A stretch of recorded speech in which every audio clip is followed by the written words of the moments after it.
In this video, as a result of a request by one of you, I wanted to start a series regarding some of the differences which appear in the Samaritan Pentateuch. And I'm going to start with the first part of Exodus.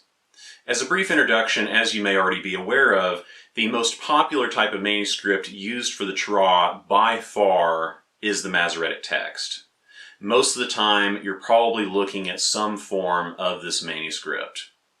On the other hand, the Samaritan Pentateuch is relatively obscure. I remember when I was first getting into the subject of the Torah that I would occasionally come across mentions of the Samaritan Pentateuch, but it was often characterized as some weird version of the text that allegedly just added a new 10th or 11th commandment to say that we're supposed to sacrifice at Mount Gerizim. Whenever I read those allegations, I just assumed that the person knew what they were talking about, so I didn't delve into the issue further at that time. It wasn't until years later that I realized that was a total mischaracterization of the situation.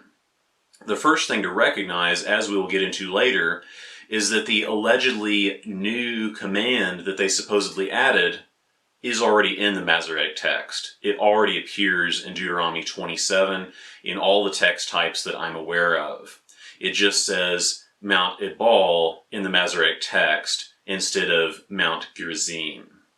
So it's not as strange of a thing as some have portrayed it, and we'll get into that further as we continue. In relation to that, however, even if certain beliefs are not actually described in the text, they may still have been seen as implicit in the text. And since every group has its traditions and traditional understandings of passages, regardless of whether the group claims to be without tradition or not, what often happens is that all of the therefores get baked into the reading of the text, whether they're actually there or not. And what I mean by the therefores, and this is a term I picked up from an associate of mine, the therefores are all of the things which someone might think is implied by the text, or all the things which a group may conclude from the text and may think are obvious, even though the text never actually says those things. These ideas are often not separated out from a reading of the text in any real way, because our mind automatically brings up these associations that we've made with the text. Now, sometimes, of course, these conclusions may be legitimate, but many times they are probably not, even though they seem like they are. So whenever we're dealing with the Samaritan Pentateuch, oftentimes it's brought up in the frame of Samaritan traditions or in the frame of Samaritan practices with all of the therefores baked into them. The text may not actually say most of those things, and it may be easier for us to see that because most of us are probably not in it. We're not in it in the sense that we may not have those particular beliefs going into it. We may have a different frame of mind when we look at it. So we may get something completely different out of these differences compared with someone who has beliefs in them and formed about them already, someone who is in it. So this will explain why some of the descriptions you may see about the text doesn't always match the actual readings. And to be fair, this is not to single out any particular group. Every group does this. Every person does this. Even though we may not have those specific beliefs, we still have our beliefs that are going to project themselves out regardless of any attempt at being objective. Therefore, we are in it in that way. So I think it's useful to try to acknowledge that frame even beyond the immediate application of reading something for ourselves in this case. Since we're going to be considering differences between manuscripts, there are two other things which may be worth keeping in mind. As all of us have probably recognized on some level already, there can be this temptation to use what is ultimately a person's personal pre-existing beliefs as the guide to assess the credibility of a manuscript. For example, when comparing two different readings of a verse, whether it be two different translations or two different source manuscripts, we've probably witnessed someone immediately decide between the two, even without really looking into it. And for whatever reason, even if the person is not well versed in these subjects, the answer often seems to be completely obvious. It makes sense why something like that would happen, and sometimes it may be legitimate, but there are times when we may want to consider that the belief may actually be what needs to submit to this new information, rather than the new information automatically submitting to the belief. Manuscript preference, or even just translation preference, is a very difficult subject. In my view, the human mind is not really wired to make any objective decision about these things, considering the limited information we have and also the fact that personal beliefs and personal feelings and acceptance by the tribe can be connected to one reading over another. While the human mind is capable of deciding between the milk at the store, which is in date, versus the which is expired, whenever we're dealing with something as complicated as manuscripts of ancient origin, in some ways there probably isn't any objective and reasonable way to decide between them. And that's assuming it would even be possible for us to decide if there was. Of course, we can come up with reasons why one reading in a manuscript or why one manuscript seems better than the other, but are those reasons really a part of an objective assessment, or are they just rationalizations which might just be justifying a decision that we already came to by some other means? The other part which connects with that is, whenever we're dealing with the subject of manuscripts, there is often this idea of a hypothetical original manuscript. Now, I'm not dismissing this belief in an original manuscript, and that's part of my own belief that there is some original reading of the text which is probably not entirely identical to any manuscript we currently know about. Even though I accept that as a belief, there is also this underlying fact that when we consider a presumed original manuscript, we're dealing in hypotheticals.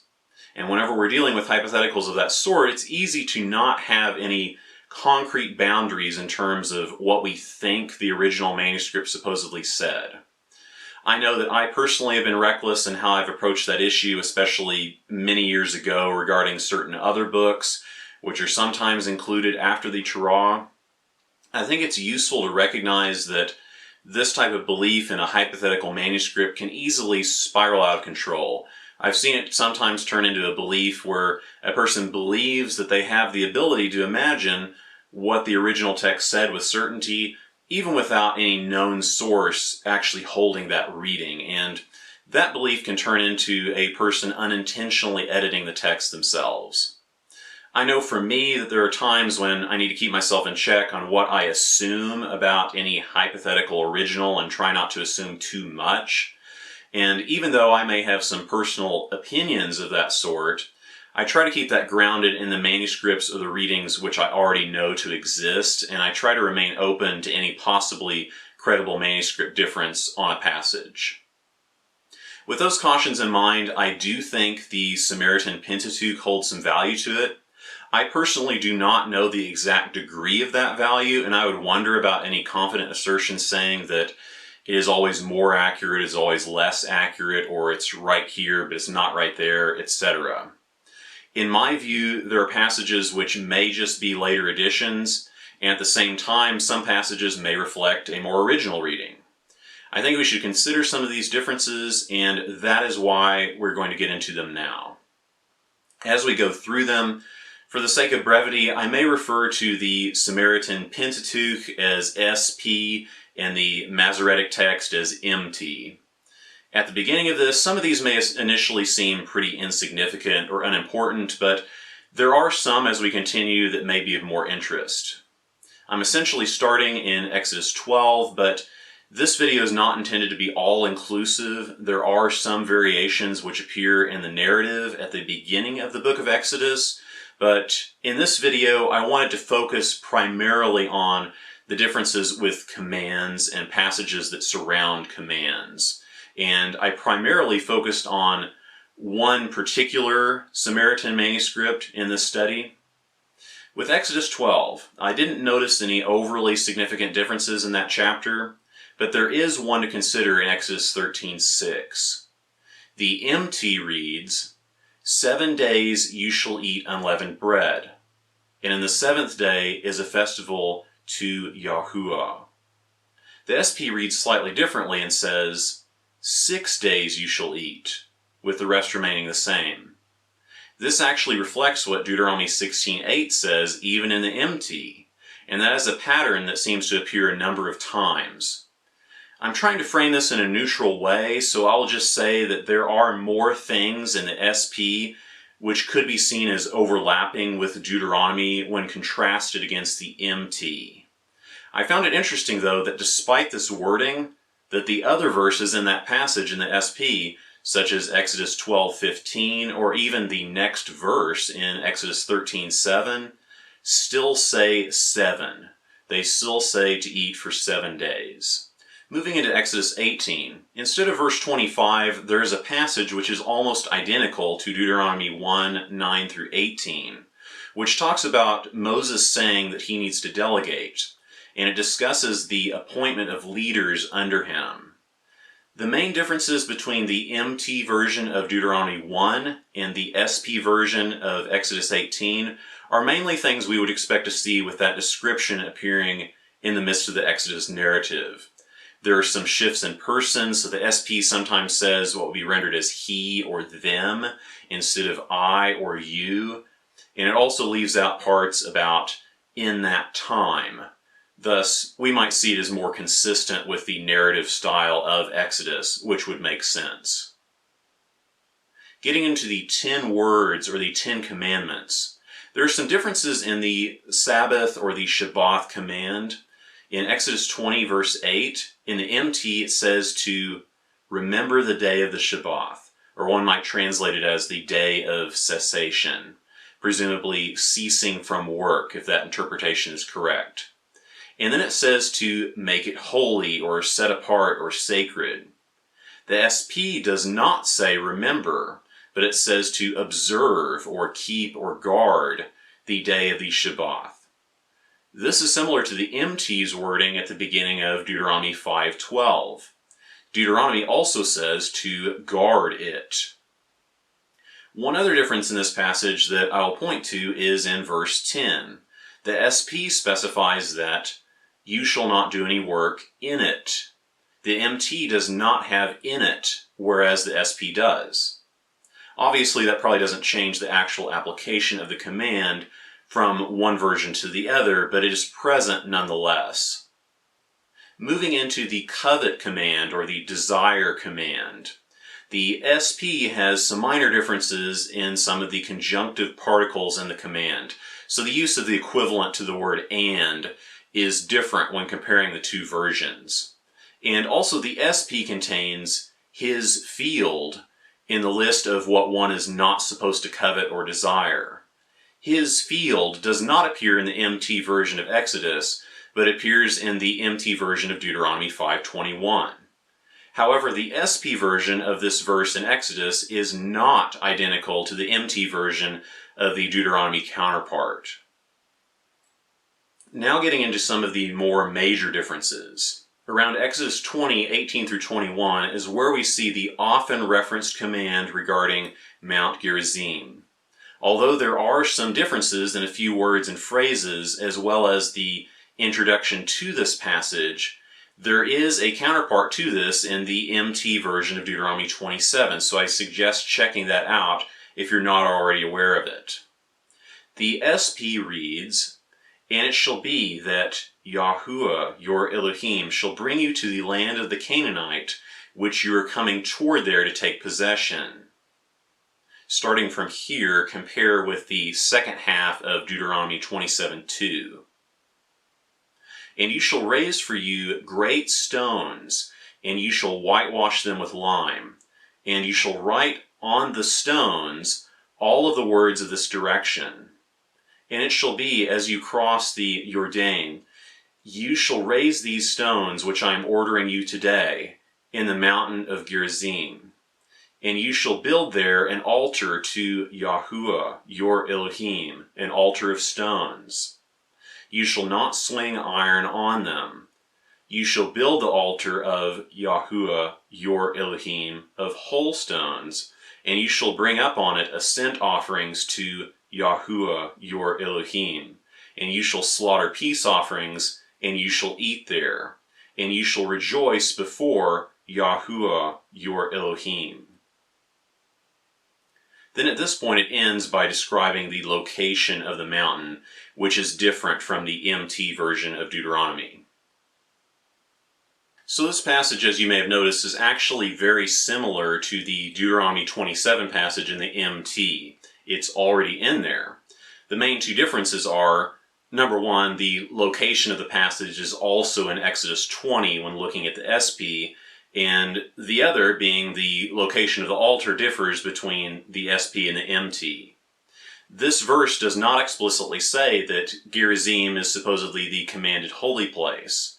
If we assumed that this passage implied it, then that would mean the commanded holy place of the MT would be considered Mount Ebal. That's not to totally just dismiss that idea, even though it's not my personal view, but my point is that in order to be consistent in interpretation, that's how we would have to view it, and most people do not view the MT in that way. So it's not actually that unusual despite all the hype around it. That being said, it could be seen as being given an extra level of importance since it appears immediately following the Ten Commandments. But even in the MT, discussions of altar commands do follow the Ten Commandments, so maybe one shouldn't consider it any more significant than that. As to which mountain is supposedly the right mountain, unless you have an allegiance to one manuscript over the other, it's hard to say with full certainty in my view. There is a scroll fragment that is allegedly connected with the Dead Sea Scrolls, although from my reading there may be disputes surrounding the exact origin of it. There is a fragment which says Gerizim, and the fragment is supposedly not 100% identical to the standard Samaritan Pentateuch reading either. So depending on one's inclination, that could be seen as further supporting that version of that passage, supporting Gerizim over Ebal, or it could be seen as just an old fragment of a Samaritan Pentateuch that reflects the existence of that difference. Even if it is a Dead Sea Scroll fragment, these scrolls may not be the ultimate judge of truth. Some have alleged that Gerizim has more physical evidence to support it being an ancient altar site, but even if it does, that alone does not necessarily prove what was commanded. One might make the point that Deuteronomy 27 refers to the blessing being made from Gerizim, even in the MT, whereas the curse is being made from Ebal, and one might think that the site of the blessing would be more likely to have the altar rather than the site of the curse, but in my view that's purely hypothetical. One thing I try to remind myself of is that we can easily mislead ourselves through personal assumptions about the reason behind a command. The fact is that very few commands in the law say anything about why. Very few of them explain why things are done the way they are done, and so it leaves it wide open for people to jump in and try to make up explanations for commands because we have this human tendency to want to know why about almost everything. As a result, someone else might hear that reason and then think that the reason is supposedly scriptural even though it's not, or if we believe the explanation ourselves too much, we're essentially wiring our brains to associate that supposed reason for the command with the text itself, and we can start blinding ourselves to any other possibility of interpretation, or we may even start forgetting what the actual wording of the text is because we've supplanted it with this wording in our head. Well, that's especially obvious with some other issues that would be similar in my view to jumping to conclusions about the reasoning behind the altar placement relative to the ritual of the blessing and the ritual of the cursing. If Ebal is the correct location for the altar, it could easily be that there's some reason behind it that we don't know and will never know. So personally, I would not be confident in claiming either one as the definitively correct answer. Either way, that is the famous command regarding Mount Gerizim, which appears in Exodus 20. Continuing on to the very next verses in Exodus 20, there is another passage in the SP which does not appear in the MT. For the most part, however, there are various passages in Deuteronomy which serve as counterparts in the MT to this passage in Exodus in the SP. In the midst of this is a discussion of prophets and prophecy, which is very similar to Deuteronomy 18 through 22, with the exception of what amounts to a single word. Continuing the reading of Exodus 20, from where we left off before, the SP reads, hearing the sounds and the sound of the horn, and seeing the lights and the mountain smoldering. And all the people saw, and they trembled, and they stood from afar. And they said to Moses, and you can reference Deuteronomy 5:24-27 for the following. Behold, Yahuwah, our Elohim, showed us his glory, his greatness, and we heard his voice from the midst of the fire. This day we see that Elohim is speaking with the human, and he is living. And now, for what shall we die?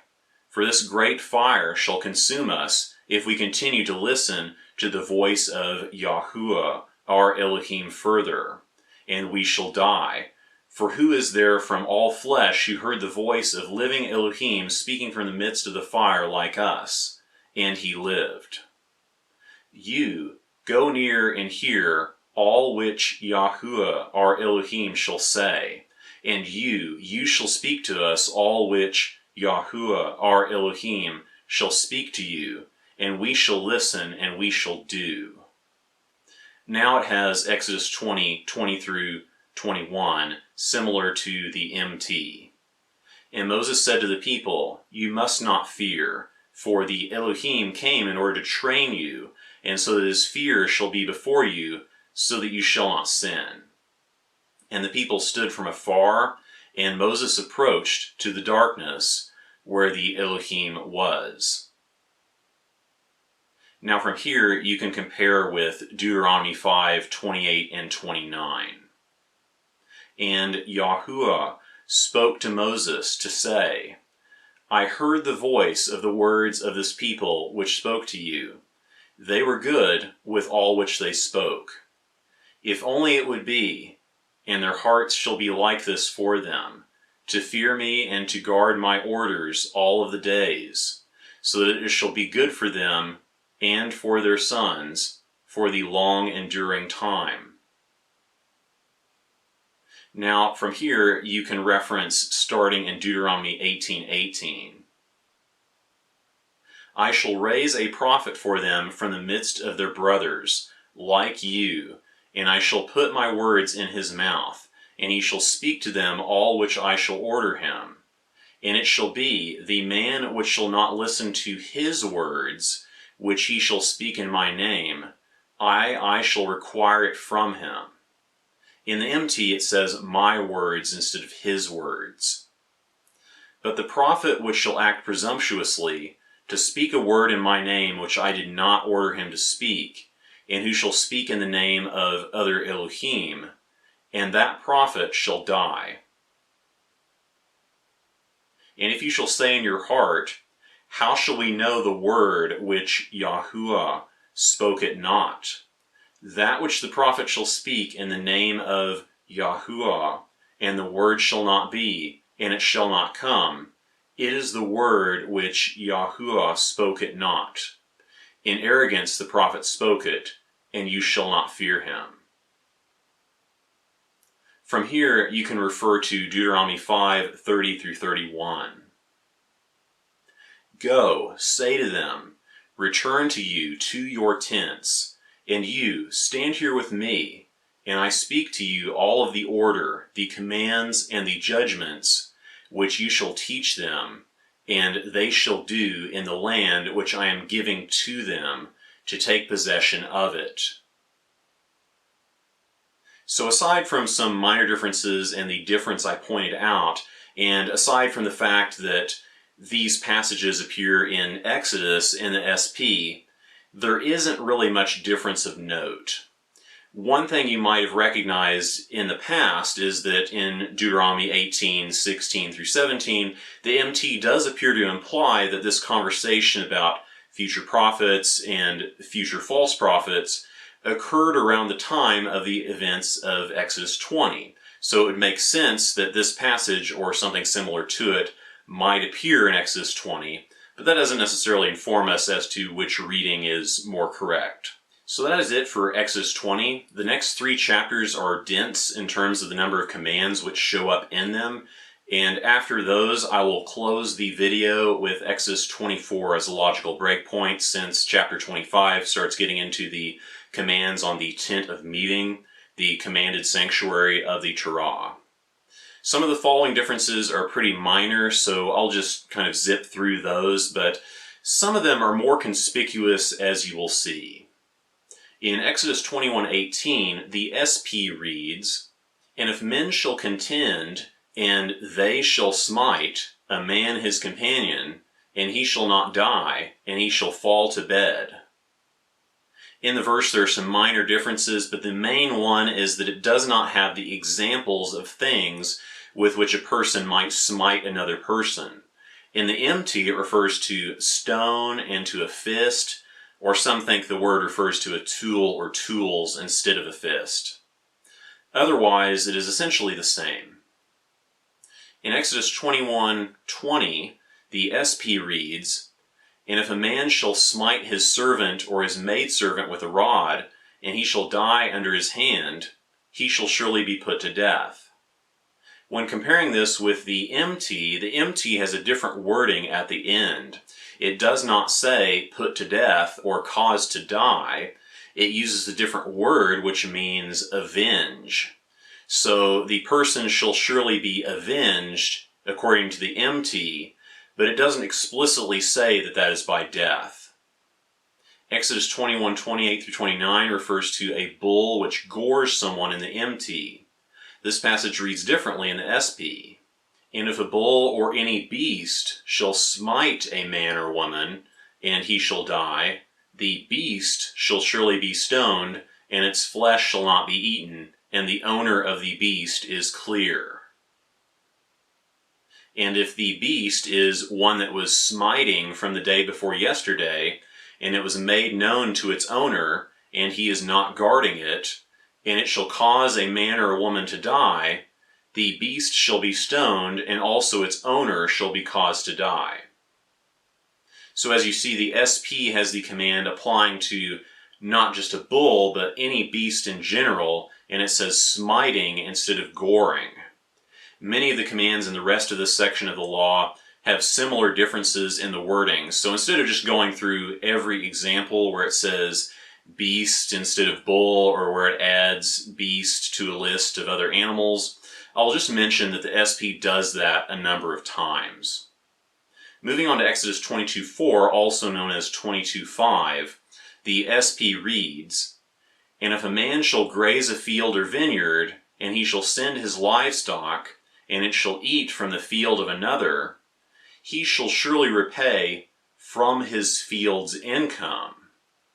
And if it shall graze bare any field, he shall repay with the best of his field and the best of his vineyard." The SP has a portion in the middle of this verse which does not appear in the MT. The part about his field's income is not there, and the part about grazing bare is not either. The SP uses a unique word which is not present at all in MT, so it's possible maybe there's another way of translating the word other than grazing bare. So this command as it appears in the SP has an added level of distinction to it that would make a practical difference in observance. Exodus 22:8 or 22:9 has two differences in it. "On any matter of transgression, on bull, on donkey, on flockling, on clothing, on any of the lost thing which he shall say that this is it, the word of the two of them shall come unto YHWH. Whom the Elohim shall deem him at fault, he shall repay to his companion one with double." In the MT it says the word of the two of them shall come unto the Elohim. A common assumption about this use of the word Elohim in this context is that it may actually be talking about judges or other human authority figures rather than being the typical use of the word Elohim. The SP makes it very clear which Elohim is being referred to. It actually uses the name outright. One might say that this doesn't necessarily make a practical difference because elsewhere it essentially says that the judgment of the judges has its authority derived from the Elohim on some level, but in my view it is still an interesting difference. In Exodus 22:19, also known as verse 18, the SP says, "One slaughtering to Elohim shall be devoted to destruction." The MT differs in that it has an exception here that the SP does not explicitly state. The MT says at the end of this verse, "except for Yahuwah alone." Even despite that lack of an explicit exception, one might come to that conclusion naturally just because the SP still contains the commands to sacrifice to him, but it still could affect how one thinks about the law in the sense of asking, are all the commands 100% in agreement with each other, or do some commands serve as exceptions to other commands? Exodus 22:30, also known as 31, reads, "And you shall be men of holiness for me, and flesh in the field, an animal which was preyed upon, you shall not eat. You shall surely throw it out."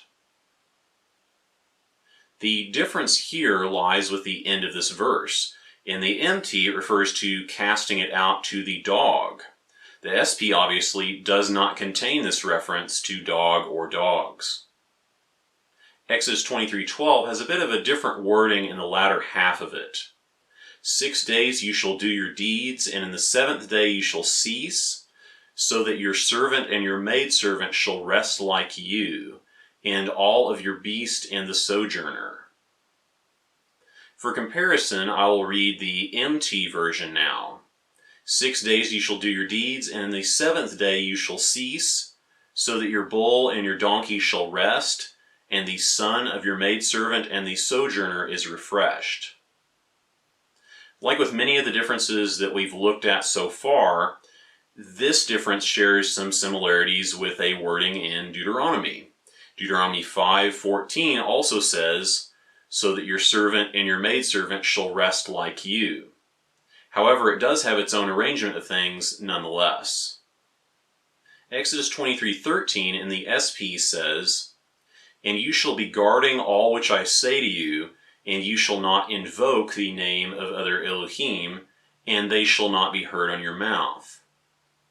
So as a bit of commentary on this verse, in the past I understood it as mentioning the name of other Elohim rather than invoking or calling upon. Later I came to realize that the phrase used there does appear to commonly refer to invoking or calling upon rather than simply mentioning. I came across clear examples of this in Akkadian, for example, and as a result of that, I realized that there are some passages in the latter parts of the Tanakh which also support that understanding. So personally, I see that phrase as referring to invoking the names of other Elohim at this point, at least as it appears in the MT. However, there are some differences in the SP version of this verse that could be seen as affecting that interpretation. One is that the form of the word which I translated as invoke is different in the SP. Now it's possible this may not be significant because there are a lot of spelling differences between the two manuscripts, but if it is significant, then the reading of that could change. The most typical reading would be something like remember instead of invoke, but I will mention that there was no distinction between these based on the form in the Akkadian example, so I wouldn't see that as conclusive either way. The other difference that may be of note is the presence of a conjunction which is not in the MT, and the apparent change of the form of the word for heard into being plural rather than singular. So while the MT would read, "You shall not invoke the name of other Elohim, it shall not be heard on your mouth," the SP has, "and they shall not be heard on your mouth." So in my view, the differences between these two could affect how one interprets the command, thus affecting how one observes this command. So that may be something to think about. SP has something interesting to say about the whole traditional interpretation, or shall I say, traditional extension of Exodus 23:19. "The first of the firstfruits of your ground you shall bring toward the house of Yahuwah your Elohim. You shall not boil a kid in the milk of its mother, for one doing this as a sacrifice is a degenerate, and it is infuriating to the Elohim of Jacob." As you know, there is this whole traditional observance in Rabbinic Judaism surrounding this command about not boiling a young goat in its mother's milk. The SP has a very clear position on this subject. Even though one could easily have assumed from the MT that boiling a kid in the milk of its mother is probably not the same thing as simply eating meat with dairy, the SP states outright that the act is a sacrificial ritual, and that is what is being forbidden. Now, I will mention that this part about being a degenerate, I found that wording to be kind of difficult to render with confidence.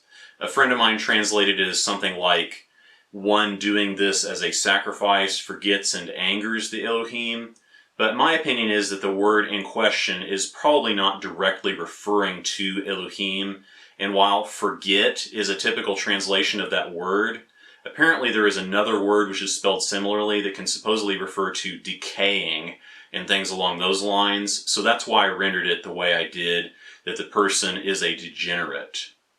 So in case you weren't aware of this particular reading from the SP before, it may be tempting to use this as a point against the popular orthodoxy on this subject, and that would be reasonable in my view, but consider how one might frame it.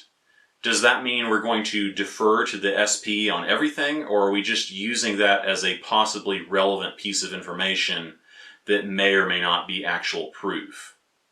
I'm not saying which view one should hold, but I think our framing of this issue does matter, especially for ourselves and for our own thinking.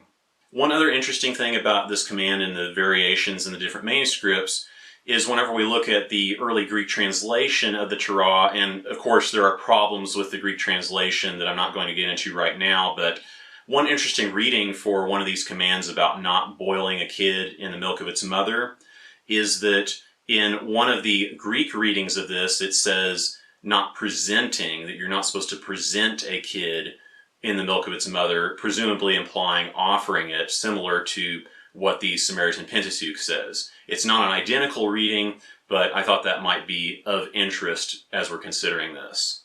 Getting into Exodus 23:28, this demonstrates another pattern which shows up in the SP when we compare it to the MT.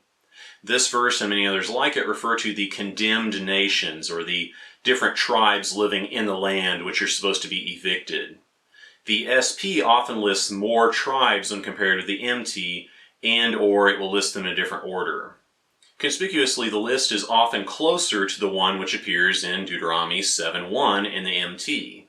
That could be seen as just another part of the pattern. Another pattern that shows up is the mention of Elazar and Ithamar.